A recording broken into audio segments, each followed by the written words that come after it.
কিছু না করে যদি বলেন আল্লাহ ভরসা, এটা আল্লাহ ভরসা হয়েছে? এটা আপনার মন গড়া একটা কথা হয়েছে, কিন্তু এটা তাওয়াক্কুল হয়?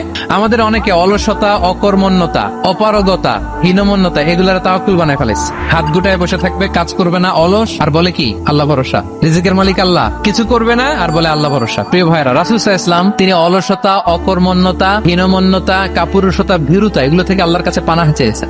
নিজের সাধ্যের সবটুকুন তিনি করেছেন, তারপরে আল্লাহ ভরসা করেছেন। এবং পাখিকে ইসলামে তাওয়াক্কুলের মডেল বানানো হয়েছে। রাসূল সাল্লাল্লাহু আলাইহি ওয়াসাল্লাম বলেন, লাউ আন্নাকুম তাতাওয়াক্কালুনা আলাল্লাহি হাক্কা তাওয়াক্কুলি লারাযাকাকুম কামা ইয়ারযুকুত তুয়ুর তাগদু খিমাসান ওয়া তারুহু বিতানা। মানে তোমরা যদি পাখির মতো তাওয়াক্কুল করো, তাহলে পাখিকে আল্লাহ যেমন রিজিক দেয় তোমাদেরকেও রিজিক দিবে। পাখি কি করে বলেন তো?